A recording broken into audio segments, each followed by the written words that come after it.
Hola, buenas tardes a todos. Bueno, me toca a mí presentar a Pablo Roberts, quien nos va a dar una visión innovadora y pragmática sobre las rentas de fuente extranjera para personas jurídicas radicadas en el país. ¿Lo escuchamos? Bueno, nuevamente buenas tardes. ¿Se escucha, no? Sí.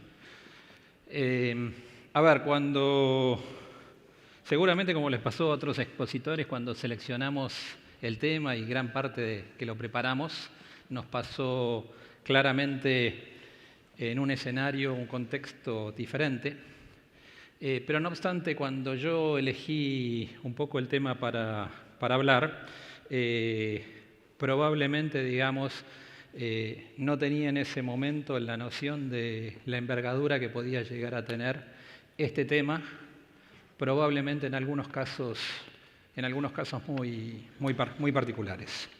Y por lo tanto, creo que este es un tema en el cual, más allá de que puedan compartir cuál es mi visión técnica sobre esto, lo que los trato de motivar es a pensar, a ver qué es lo que yo pienso, y probablemente todos estamos pensando que vamos a enfrentar momentos muy difíciles y sobre todo sobre los temas que voy a charlar y probablemente posiciones que puedan ser tratadas de ser discutidas en el futuro.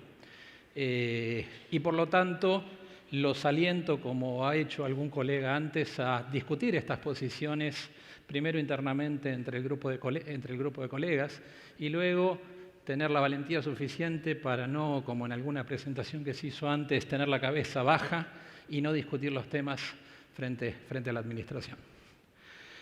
Cuando pensé esto, la segunda motivación también estaba dada en ver cuáles son las diferencias cuando alguien piensa una reforma desde un punto de vista absolutamente legal, pero cuáles son los efectos que esa reforma después puede llegar a generar cuando los contextos no se dan como uno los pensó. Recién tuvimos una presentación donde se hizo una muy buena defensa de todo el proceso de reforma tributaria, el cual técnicamente lo comparto, pero se terminó en la cuestión de que nadie previó o todos pensaron que iba a tener solucionado el ajuste por inflación impositivo y que iba a tener solucionado la devaluación. Bueno, con esos presupuestos, digamos, el problema es que las cosas muy buenas se pueden transformar en cosas muy malas y tener efectos muy no deseados y que, en definitiva, terminan afectando los principios de legalidad, que son los principios que tienen que regir en materia tributaria. Uno tiene que pagar impuestos, no por lo que pensó, lo que quiso pensar el legislador o quien escribió la norma, sino por lo que dice la ley. Y si la ley es incorrecta, habrá que ir a un proceso a que esa ley se modifique y se cambie. Pero mientras la ley dice una cosa, hay que cumplir lo que dice la ley. Eso yo les diría que básicamente son los objetivos que me planteé en esto. Entonces vamos a hacer un poco una introducción del tema de que vamos a hablar. ¿Cuáles son las típicas rentas que puede tener una empresa argentina? Acá obviamente nos estamos separando. Las rentas de fuente extranjera de personas físicas las vamos a dejar de nuestra cabeza fuera por un lado para concentrarnos en lo que son las típicas rentas de fuentes extranjeras de empresas locales. Entonces, básicamente tenemos, yo diría, tres grandes líneas.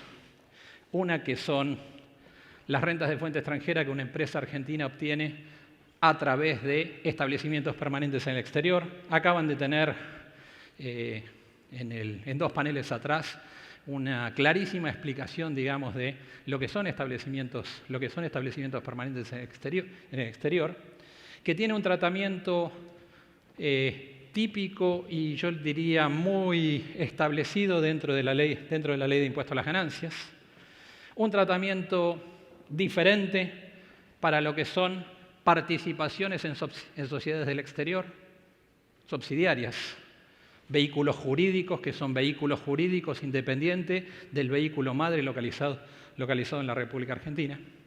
Y después yo diría tenemos algunas rentas sueltas que probablemente sean las que se verifiquen en la mayoría de los casos que se puedan llegar a ver habitualmente, excepto en supermultinacionales que concentran sus negocios en Argentina. Me refiero a activos financieros emitidos en el exterior, bonos, títulos, que obviamente, como están emitidas por una entidad extranjera, el solo hecho de ser emitidas bajo una entidad extranjera las convierte en rentas de fuente extranjera.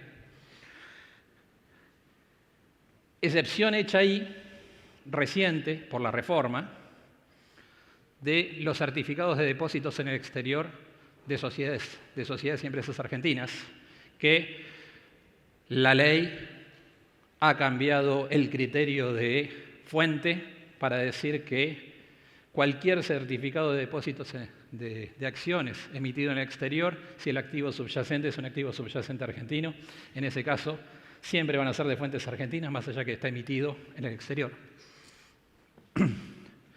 El otro típico caso que podemos encontrar de rentas de fuente extranjera de empresas locales son créditos que una empresa local, porque tiene excedente de fondo, le da a una subsidiaria del exterior o a no una subsidiaria del exterior, a cualquier sujeto del exterior, y por solo el hecho de que el crédito queda físicamente localizado en un país extranjero, empieza a generar rentas de fuente extranjera desde ese momento. Y después tenemos, por último, bienes y monedas situados en el exterior. Cuando uso la palabra moneda, quizás la palabra más correcta sería divisa. Pero ahí estamos dentro de un rubro que históricamente la Ley de Impuesto a las Ganancias determinó su aplicabilidad de renta de fuente extranjera o renta de fuente argentina a la dependencia en el lugar donde está localizada, ¿sí? Muy diferente a los que algunos creen inicialmente cuando empiezan esos albores. Los dólares no son generadores de renta de fuente extranjera. Los dólares son generadores de renta de fuente extranjera si están en el exterior. Pero si están en Argentina son generadores de fuente argentina, ¿sí? Así como cualquier bien mueble que se alquile, si está en el país y se alquila en el país, genera rentas de fuente argentina, y si está en el exterior, genera renta de fuente extranjera. Yo diría que con esto, digamos, estamos llegando a obviamente que hay millones de otras rentas de fuente extranjera, pero en esto, en mi experiencia, estamos concentrando probablemente el 99% de las rentas de fuente extranjera que una empresa local típicamente tiene. ¿Ok? La idea de esto es ir haciendo un repaso de todos los criterios para luego llegar a un ejercicio final donde veamos efectivamente los efectos que tienen cada una de estas cosas, en definitiva. Primer tema. ¿Cómo se imputan estas rentas? Obviamente, cuando hablo rentas generales, como son rentas que en general está obteniendo un sujeto empresa, en la tercera categoría, el criterio madre, como todos ustedes ya saben, es devengado. No hay mucho más que decir, ¿sí? Casos quizás un poquito más raros de ver, empresas que tienen establecimientos, sucursales en el exterior, que básicamente la ley es absolutamente clara, y por lo menos para mí no me genera ningún tipo de duda, que cuando tengo una sucursal en el exterior, el resultado de la sucursal en el exterior se determina por lo devengado y se imputa o se considera automáticamente atribuido al cierre de ese establecimiento permanente, al dueño de ese establecimiento permanente. Es el criterio de imputación depende dentro de quién lo estoy viendo. Si lo estoy viendo dentro del establecimiento permanente es devengado, si lo estoy viendo dentro del titular de ese establecimiento permanente es al cierre del ejercicio. Y por último tenemos participaciones en sociedad del exterior, subsidiarias del exterior, vehículos independientes de mi empresa local argentina, sobre la cual tengo una participación accionaria o social, cuyo criterio de imputación, en principio, como regla general, es la distribución de dividendo. Y acá viene el primer punto, yo diría, de discusión en el cual muchos de nosotros podemos discutir y podemos hablar y podemos opinar, pero en mi opinión personal, el criterio de imputación para este tipo de rentas está dado por el artículo 133, inciso C. El artículo 133, inciso C, hace referencias al artículo 18 y claramente esas referencias están relacionadas claramente con participaciones de sociedades en otras sociedades, y eso es absolutamente claro. Más allá que en la última reforma, al inicio, en la parte inicial del artículo 133C, se le agregó la palabra de la participación que empresas argentinas, estoy haciendo una lectura muy sui generis, tengan en forma directa en el exterior. Muchos tienden a interpretar que cuando estaba hablando de participaciones directas, el 133C, ya no se estaba refiriendo a participaciones sociales. Ahora, si uno sigue leyendo todo lo que dice debajo y todas las referencias que hace, claramente para mí pierde demasiado sentido ese inciso si no lo interpretamos que bajo ese inciso tiene que entrar las imputaciones de participaciones en sociedades del exterior que tengan empresas locales. Ahora, ¿cuál es el gran punto que tiene esto y por qué estoy haciendo tanto hincapié introductoriamente? Porque si comparten esa opinión, no hay otra opinión que los criterios de transparencia que están previstos en el inciso. Estaban todos dormidos, que los criterios de transparencia de los incisos E y F de la ley son inaplicables. ¿Y por qué son inaplicables? Porque hay un requisito que muy pocos leen, que está en el E y que está en el F, pero que es el primer requisito de los dos, es que no aplique ninguna norma de imputación que no esté en un inciso anterior al E o al F. Y si coincidimos con que este tipo de rentas califican en el C, es imposible calificarlos en el E y en el F. Más allá que después, si quieren, cuando vayan, vuélvanle a pegar una lectura, abajo pareciera que lo quisieron pensar para empresas, pero la verdad es que la norma dice que lo quisieron pensar también para empresas, no solo para personas físicas. Pero la verdad es que la norma dice claramente que si aplica el C, es inaplicable el E y es inaplicable en F. Y eso es inapelable. Eso es inapelable. Lo que podemos llegar a discutir es si efectivamente aplica el C. De hecho, digamos, doy un poco más de argumentación en esa línea. Existe un viejo fallo, que es viejo fallo no tan viejo, pero yo soy mucho más viejo del fallo, que es Maltería Pampa, donde claramente se establece que este tipo de rentas califican en el 133C. Sí, antes de la reforma, cuando el C no decía obtenidas de manera directa.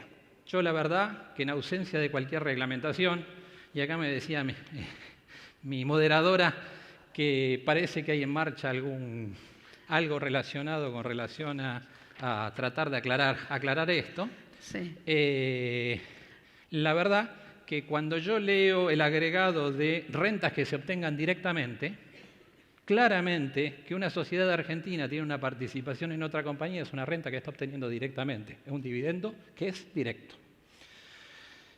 Pero bueno, a ver, yo dejo planteado cuál es mi posición, ustedes tendrán la suya, la compartirán o no, pero básicamente, para mí, este es un punto fundamental, porque como ustedes saben, bajar la renta a nivel de transparencia, en este caso se lleva todas las contras. ¿Qué quiero decir? En personas físicas, quizás llevarlo a nivel de transparencia me viene bien por la alícuota que tengo que aplicar o por un montón de otras razones. En este caso, claramente me cambian un montón de cosas que son los criterios de determinación de la renta. Podrían llegar a cambiar los criterios de conversión y un montón de situaciones que este hace que sea un aspecto fundamental para ser tenido en cuenta. Vamos a pasar como segundo elemento de esto en la determinación de las rentas, su actualización y su conversión. Acá la cuestión, digamos, desde un punto de vista normativo y general, todo se simplifica a dos situaciones, porque así lo simplifica la ley.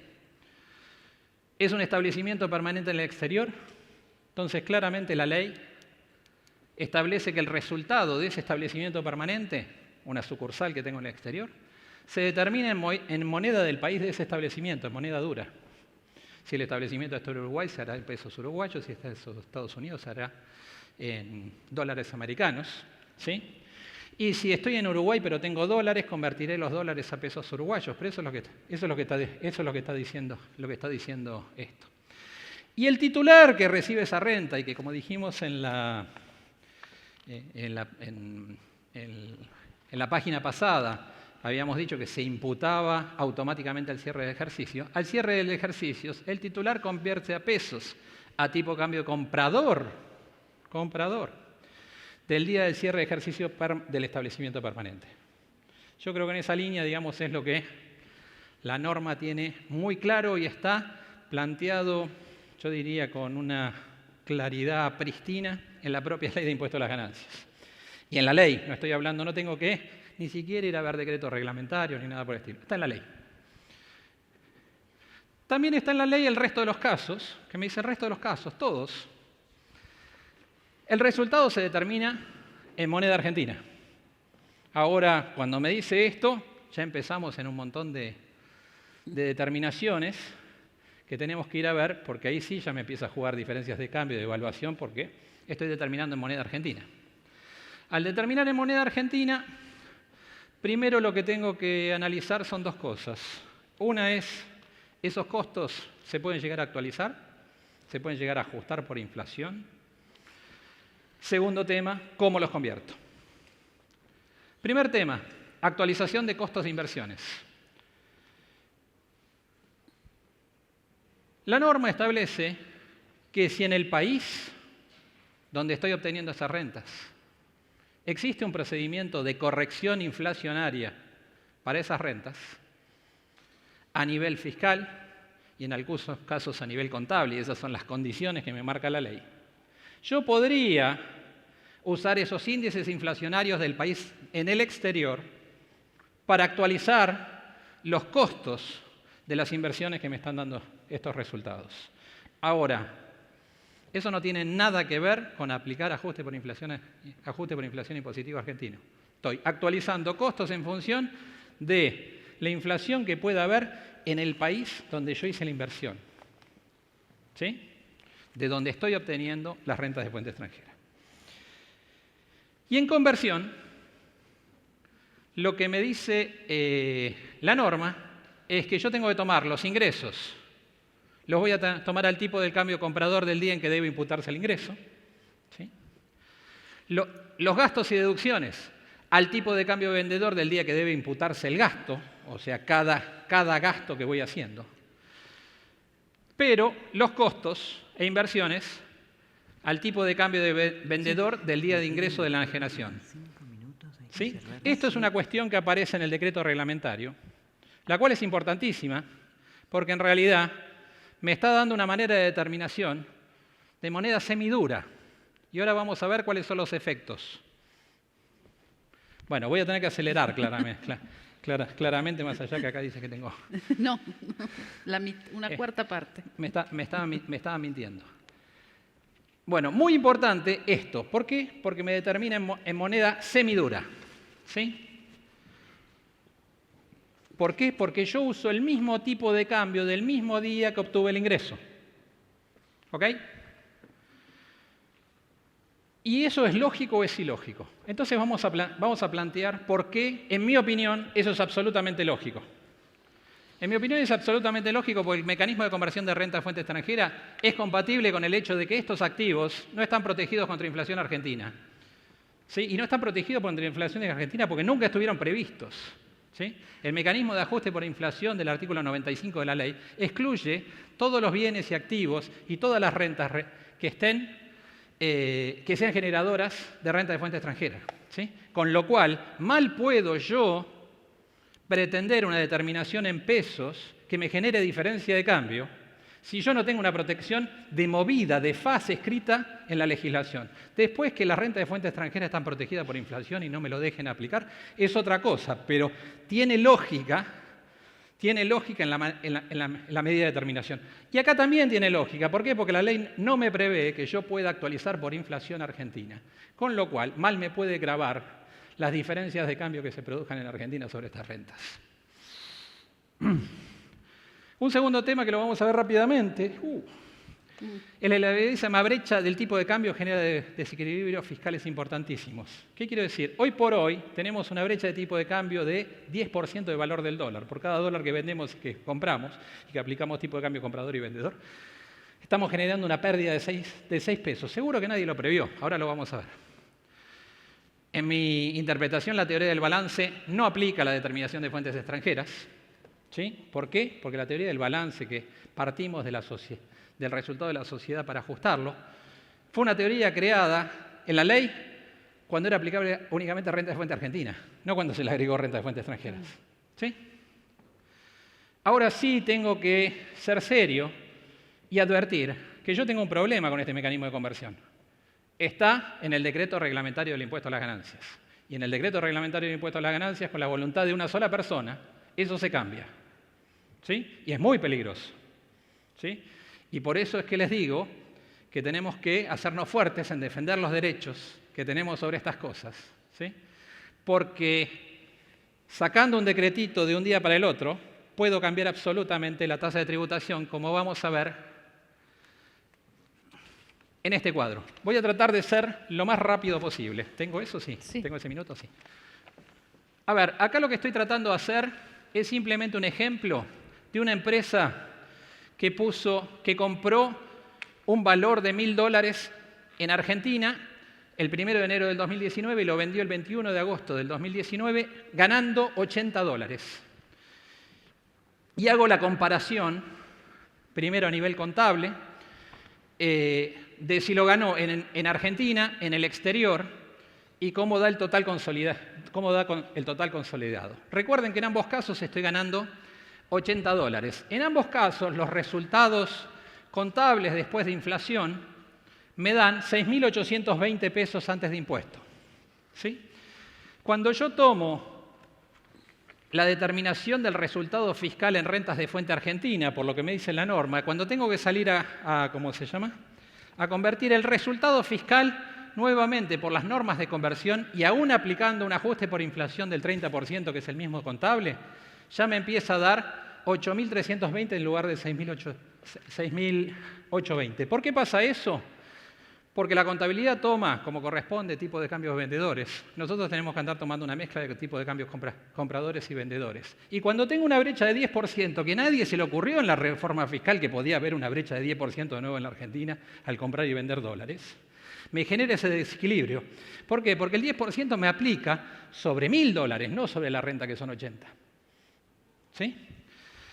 Con lo cual, yo termino pagando impuestos en el sistema desintegrados sobre una renta de $80 que me dio 4.160 pesos valuado como nosotros sabemos que tiene que ser valuado, que es moneda dura, y una tasa efectiva que llega al 67,28%. Cuando hago el mismo ejercicio en rentas de fuente extranjera, es increíble, pero el tema de los tipos de cambio y la brecha me termina generando una pérdida sobre el capital. ¿Por qué? Porque el capital yo lo tengo que considerar un costo, su costo a tipo de cambio vendedor y su venta a tipo de cambio comprador. Con lo cual, sobre todo eso, tengo una diferencia enorme que se me termina comiendo en la determinación toda la ganancia. Con lo único que yo tengo que salir a pagar es el impuesto integrador cuando distribuyo los resultados, que los tengo que pagar sobre el resultado contable. Con lo cual, la alícuota efectiva se termina siendo el 11,47%. Veíamos en la presentación anterior que la idea era atraer inversiones de capital a la Argentina. La inflación se los llevó y tributariamente no conviene. ¿Sí? Finalmente, llegamos a una tasa efectiva conjunta de mitad de renta argentina, mitad de renta extranjera del 39,38%. Muchas gracias.